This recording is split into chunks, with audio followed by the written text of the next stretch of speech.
Fertile window అంటే భార్యాభర్తలు ఏ రోజుల్లో కలిస్తే ప్రెగ్నెన్సీ వచ్చే ఛాన్స్ ఎక్కువగా ఉంటుంది అని తెలియజేసేది. ఈ ఫర్టైల్ విండో తెలియాలి అంటే మీకు మెన్సెస్ సైకిల్, మీ సైకిల్ లెంత్ ఏంటో తెలియాలి. సపోజ్ మీరు 1st తారీఖున మెన్సెస్ అయ్యారు, అది day 1 of your menstrual cycle.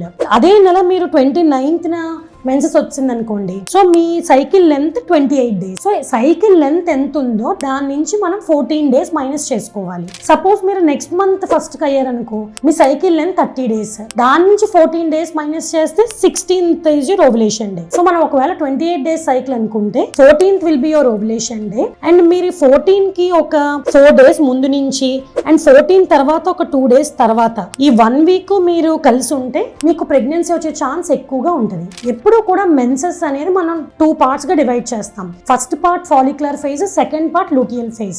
Luteal phase ఎప్పుడు కాన్స్టెంట్ గా ఉంటుంది. అంటే ఒక ఫాలికల్ నుంచి ఎగ్ రిలీజ్ అయిన తర్వాత అది కార్పస్ లూటియం గా ఫామ్ అయ్యి ప్రెగ్నెన్సీ వస్తేమో అని చెప్పి ప్రొజెస్ట్రాన్ సెక్రీట్ చేస్తూ ఉంటుంది. వాళ్ళు ప్రెగ్నెన్సీ రాకపోతే కార్పస్ లూటియం లైస్ అయిపోవడానికి 14 డేస్ పడుతుంది. So more or less 14 days అనేది ఎప్పుడు కాన్స్టెంట్. సో మీరు ఎప్పుడు సైకిల్ లెంత్ నుంచి 14 డేస్ తీసుకుంటే మీకు ఓవులేషన్ డే అనేది వస్తుంది. సో అరౌండ్ 1 వీక్ మీరు కలిసి ఉంటే మీకు ప్రెగ్నెన్సీ వచ్చే ఛాన్స్ బాగుంటుంది.